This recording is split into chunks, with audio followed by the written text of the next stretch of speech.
Bagong taxi modus sa NAIA na biktima ang isang pasahero galing sa NAIA Terminal 1 papunta sa NAIA Terminal 2 na siningil ng 5,500 pesos. Pinaghahanap na ngayon ng DOTR. Kasunod yan ang viral video na isang taxi driver din ang naningil sa isang pasahero o magkasamang pasahero ng 1,200 galing naman sa NAIA Terminal 2 papunta sa NAIA Terminal 3. Hinahanap ng Department of Transportation ang taxi na may plakang CCM 5605 dahil sa reklamong labis na paniningil. Sa show cause order na inilabas ng Land Transportation Office o LTO, nakasaad na siningil umano ng 5,500 pesos ang pasaherong si Daria Hansen Taheri para ihatid ito mula sa NAIA Terminal 1 hanggang Terminal 2. Ipinatatawag naman sa pagdinig ang driver at operator ng taxi sa darating na June 27 ng 1:00 ng hapon sa Central Office ng LTO. Pinagpapaliwanag ang operator ng taxi kung bakit hindi sila dapat managot sa kaso ng driver na improper person to drive a motor vehicle. Kailangan namang isurrender ng driver ang kanyang driver's license bago o kasabay ng gagawing pagdinig. Ang naturang taxi unit ay nakaalarma na sa ahensya. Samantala, 5 NAIA pulis ang sinibak sa pwesto dahil sa paniningil ng porsyento sa mga taxi driver. Kaya naman napipilitan ang mga taxi driver na taasan ang presyo ng pamasahe ng mga pasahero galing sa NAIA. Kaya paano matatapos ang mga problema na ganyan kung sila pala ay magkakasabwat? Sinibak na sa pwesto ang 5 airport police sa sangkot umano sa 6040 extortion scheme sa mga taxi driver sa Ninoy Aquino International Airport.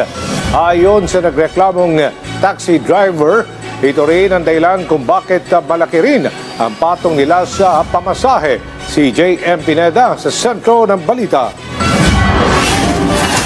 Matapos mag-viral sa online ng taxi driver na higit 1,000 ang sinisingil sa kanyang pasahero sa NAIA Terminal 3, pinatutukan agad ito ng Department of Transportation para matigil ng sobra-sobrang paniningil ng mga airport taxi. Pero iba palang sistema ang madidiskubre nila. Ikinanta kasi ng taxi driver ang modus ng mga airport police kung saan kinikikilan sila ng mga ito. Ang siste, 6040 ang ginagawa ng mga airport police sa extortion scheme na kanilang ipinapatupad sa mga taxi drivers. Pinipilit nilang magbigay ng pera ang mga ito. Kapag hindi pumayag ang isang driver, ticket o kaya huli ang katapat mo. Yan daw ang dahilan kung bakit nag-overcharge ang mga taxi driver sa kanilang mga pasahero para makapagbigay ng ambag sa mga airport police.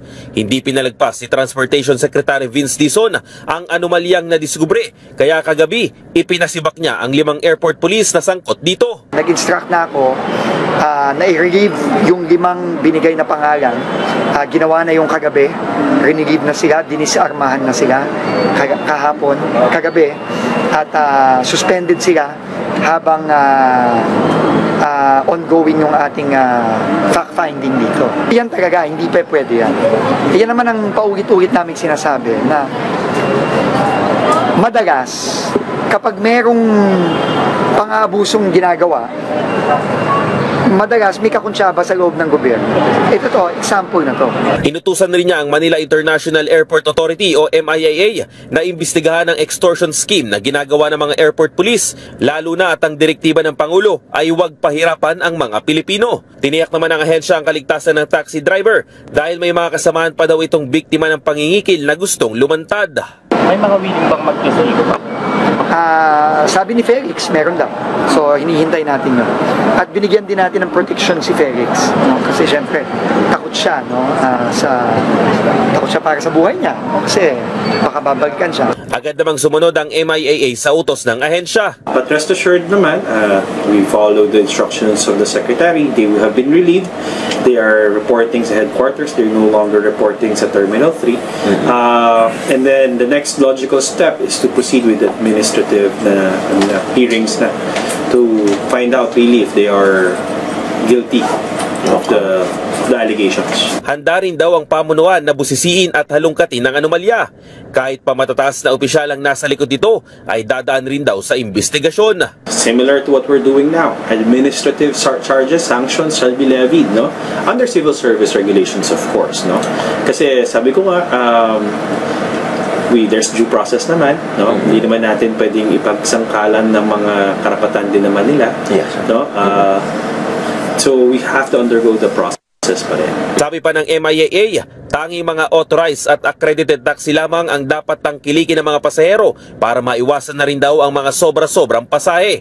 Kasabay niya ng paniniguro na hindi sila titigil sa pag-imbestiga hanggat hindi nawawakasan ang extortion system o pangingikil sa loob ng paliparan. Eto na nga ang sinasabi kaya malalakas ang loob ng mga manduruga sa taxi drivers sa NAIA dahil kasabwat pala nila ang mga airport police. Pati ang mga security guard ay kasabwat din ng mga taxi driver dahil napakaraming mga OFW ang nagsishare na nagtatanong sila sa security guard kung may shuttle bus, ang sasabihin nila ay wala at biglang may lalapit na taxi driver at doon kanila ituturo para sumakay. At dyan na nga nangyayari ang pananaga ng presyo sa pamasahe kahit pupunta ka lang sa NAIA Terminal 2 galing sa NAIA Terminal 1. Doon po sa taxi driver na nag-viral, matapos kang maningil ng 1,200 sa kanyang pasahero dyan po sa NAIA. But anyway, ngayon, ibinunyag po nung taxi driver na di umano'y kasabwat po nila dito ang airport police. Okay? Sa kanya pong sinabi, 60-40 daw yung hatian. 60% doon po sa taxi driver, then 40% mapupunta po sa airport police. Kapag hindi raw po yun na tinupad, ay hindi raw po sila roon papipilahin at kung ano-ano raw pong pangaharas ang ginagawa. So, sabi pa nga raw ng taxi driver, mas mababa pa nga raw kung tutusin yung 1,200 dahil yung kung talagang susundin daw ho niya, singilan daw dun sa NAIA o maabot daw po sa 2,800. Terminal to terminal lang, no? Lilipat lang ho kayo ng terminal. Kapag pumunta ka raw sa Quezon City, lalo na sa may Litex area at Muntinlupa, ay umaabot po ng tumataginting na 3K, 3,000 ho yung pamasahe. At kung ikaw naman po halimbawa ay OFW at pupunta ho kayo ng Central Luzon o Pampanga, no, 7,000 raw po ang singilan. So ayon po rin sa taxi driver, matagal na raw po itong kalakaran sa NAIA. Well, alam naman ho natin yun, na talagang nangyayari na ho yung grabe ho talagang pananaga. Pero yun nga ho, yung sa kanyang ibinunyag, di umano'y kasabwat ng airport police. Pero ito sa panig naman po ni Secretary Vince Dizon ng DOTR, inihimok niya po itong taxi driver na magtungo po sa kanyang tanggapan, at sabihin nyo lahat ng kanyang mga nalalaman kung saan nga itong latest ay ini-involve niya po rito yung airport police. Pinapartihan umano ang ilang airport police kaya sobrang manil ang taxi driver na nag-viral kamakailan sa NAIA. Ipinarating na niya yan sa Transportation Department. Nakatutok si Dano Tingkugo. Terminal 2 papuntang Terminal 3, 1,260, ganon? Ano yan? Para na kami nagbiyahe ng probinsya. Sa viral vid na ito, makikita ang pagtatalo ng isang taxi driver at pasahero matapos lumabas na nasa mahigit 1,000 piso ang singil ng tsoper para sa biyahe mula Terminal 2 pa Terminal 3 ng NAIA. Ang tsoper na yan humarap sa GMA Integrated News matapos ang pagdinig sa LTO kanina kaugnay sa show cause order na ipinataw sa kanya ng ahensya para ipaliwanag kung bakit hindi siya dapat bawian ng lisensya. Humingi ang kampo ng tsoper ng hanggang Lunes para maisumite ang kanyang paliwanag. Pero ngayon pa lang, humihingi na siya ng tawad sa mga pasaherong siningil niya ng lubhang mas mataas sa metro. Para po sa lahat ng mga pasahero na naging pasahero ko dyan sa Terminal 3, ako po ay humihingi sa inyo ng tawad kung kayo man po ay nasingil ko ng mahal. Paliwanag niya, kaya raw sobra-sobra ang singil dahil kailangan nilang magbigay ng hatag o lagay sa airport police para payagan silang pumila. Ang sistema po sa loob ng airport ay talagang napakataas po ng singilan dyan. At yan po ay nalalaman ng lahat ng mga empleyado, kahit nga gwardiya po ay alam po yan, yung sistema na yan dyan. At yan, lalong-lalo na yung mga tinatawag na APD natin dyan. Alam po nila yan yung sistema na yan dyan. Kasi kami mga driver sa labas, pag kami hindi nakapagbigay para sa APD, tumatawag po yan ng mobile, matik po yan, paparadahan kami, kakatin kami yan sa may labas. Titikitan po kami yan. At yung ticket na yun po ay pang LTO, at tutubos kami sa LTO.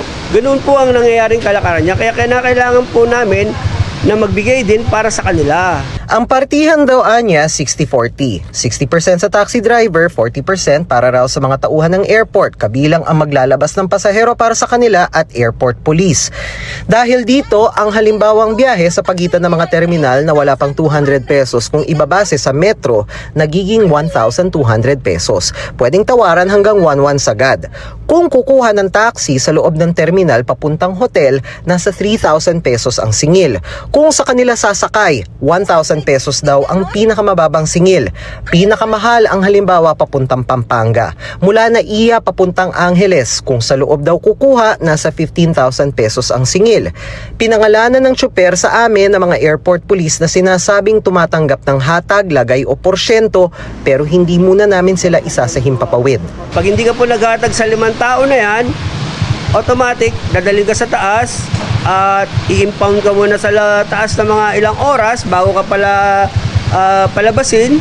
Sa madaling salita, naubos na yung oras mo sa paghihintay doon sa itaas na nakadetain ka dahil nga sa hindi ka naghahatag sa kanila. Itinanggi na ng MIAA ang umano'y sabuatan. Walang pakialam ang airport police sa tara ng pamasahe sa loob po ng airport. Kami po, ma'am, definitely the airport police, if I may say that, hindi po kami nakikialam or the airport police does not interfere with any of these, yung pricing po ng ating mga fares, no, ng ating mga public utility vehicles po dyan. Rest assured naman po, no, it has always been with any government agency po.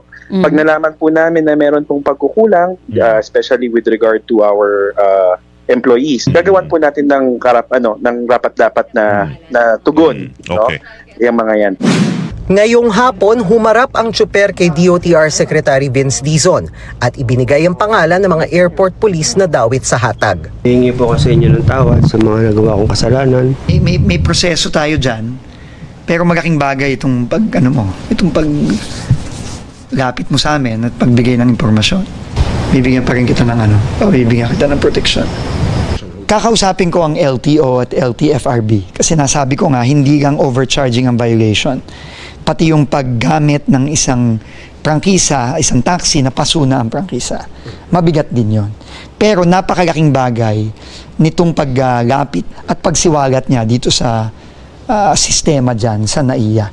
Yan na nga ang nakakalungkot sa Pilipinas na kung sino pa nagpapatupad sa batas ay sila pa mismo ang lumalabag sa batas. At kahit nga ang mga magnanakaw na screening officer at gumagawa ng tanimbala o lalagbala, hindi naman nila gagawin yan na sila-sila lang. Lagi yan may matataas na nasa posisyon na kasabwat nila. Pala! Senior kasi siya eh. So, teka lang. Ano pa? Ano? I-report ko kayo. That's too much. That's too much. That's too much. Mami, o baka ito, pang-ano ko to sa ilong. Sure po ba kayo na siya? Hindi kasi kung ano, sobra yung abala. Sobra yung abala ang ginawa nyo. So hindi nga kami. Don't worry, nakuha ko na po yung pangalan nyo. Hindi nyo na po kailangan takpan. So hindi nga po kami. So hindi nga po kami. Confirmation lang po. Marami ng information. Wala ako dun sa nangyari, ma'am. So hindi nga po kami. Yan lang po. Yes or no? So hindi nga po kami. Yung last day ko lang kaming x-ray dito, ma'am, para hindi namin ma-double check yung gamit ko. Empty shell? Parang alam ko na. Di ba ano naman yan talaga? Kala ka rin.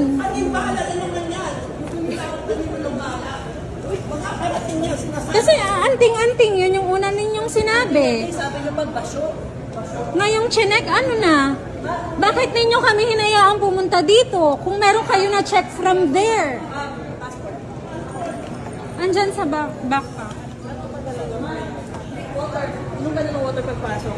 Binigyan na ng water agad. Nanginginig din ako. Pati ako nagpapalpit.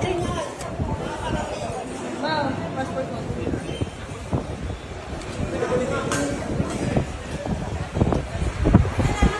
Galing Terminal 2, papuntang Terminal 3, 1,260, ganon? Ano yan? 1,200. Kuya, para naman. 1,000 na lang yan. Huwag naman, lugi tayo sa gasolina pabalik, ma'am. 1,100 na lang, sige 1,100. Kuya, grabe ang bahal ng ano mo. One na lang. Airport Terminal. Ko po, kung alam ko lang, kuya. Para na kami nagbiyahe ng probinsya. Kung alam lang natin, hindi na tayo nakita. Di na lang kami nag-ano, budol naman kayo. Hindi budol yan, pinaliwanag ko nga. Ano? Grabe naman kayo maningil. Terminal 3 to Terminal 2, 1 to. Grabe naman yan, kuya. Ano ba yung taxi mo, oh? Oh, 1 to. Terminal 3 to Terminal